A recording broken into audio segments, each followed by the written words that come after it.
all of a sudden they feel like it's an okay time to be a Democrat. It's cool to be a Democrat again in Idaho. So a little bit about me. I was a journalist for most of my professional career, all over the country, mostly worked for large newspapers. I also worked a little bit in public radio and then in magazines. I co-founded my own women's magazine in the Seattle area. It was an issues-driven magazine. We were known for our health and welfare reporting. We did a lot of investigative pieces. We did win some awards, but more importantly, our work resulted in more research dollars going for breast cancer research for women and autoimmune diseases for women, and that is what I am most proud of. So from my journalism career, I bring a lot of my training to this new role for me in my life as a political candidate. And by that I mean that my training taught me to be as objective as possible, to weigh both sides. And as we well know, right now, Idaho is so split into extremes.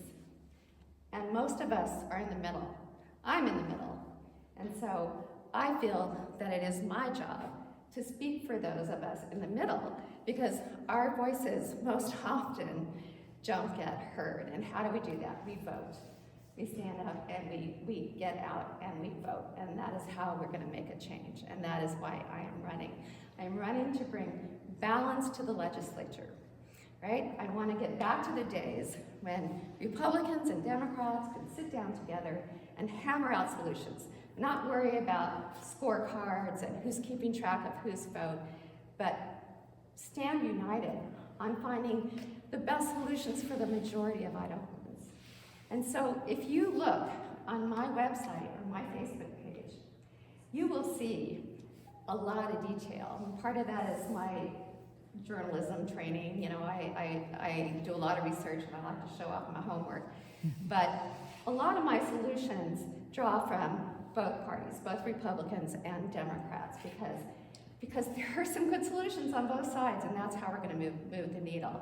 And I'm talking about solutions for, you know, my top issues, the issues when I'm out door knocking that I hear come up again and again, and I've done almost 1,500 door knocks in my district, all corners of the district, mostly to unaffiliateds and Republicans.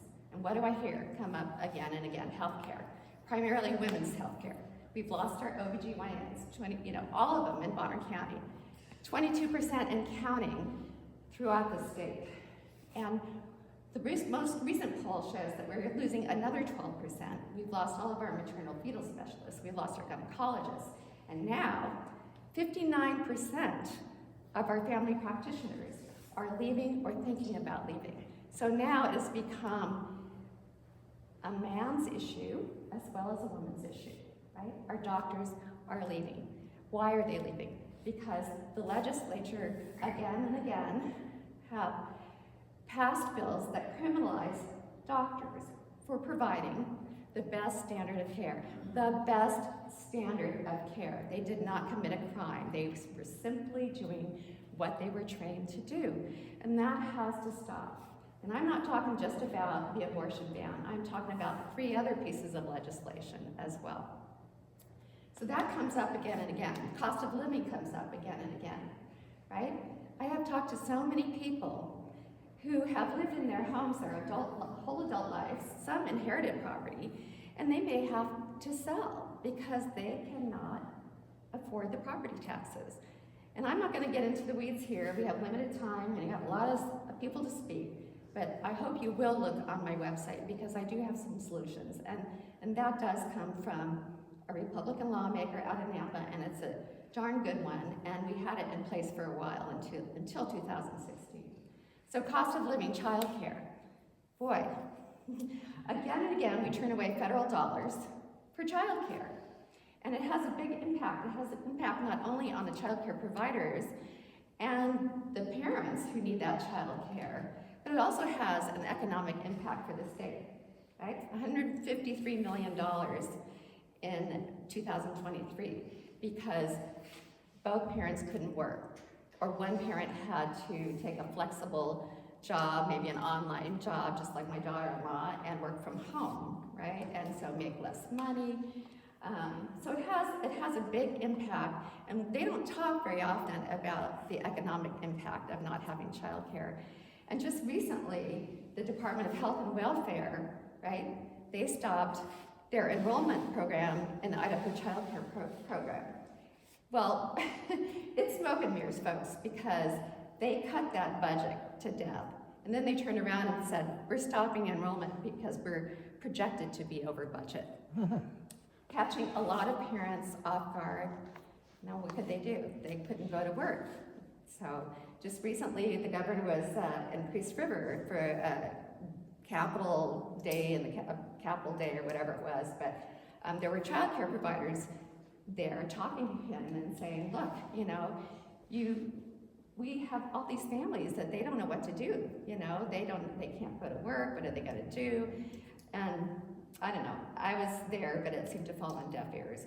So cost of living, you know, healthcare, and then funding our public schools. You know, there are ways to do it without constantly turning to our property owners to do it. And again, I won't get into the weeds, but if you look on my website, there's some ways to do that, and they're really good ways. And there are funds out there.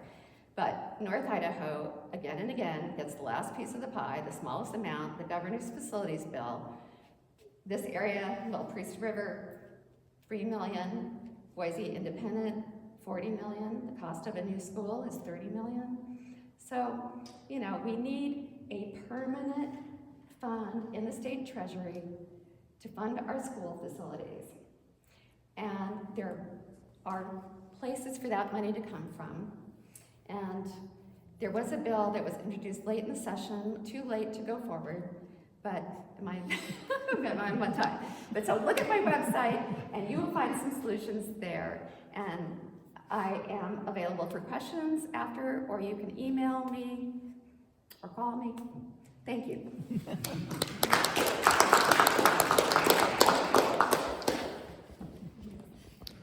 Catherine, we're just going to go right down the. Okay.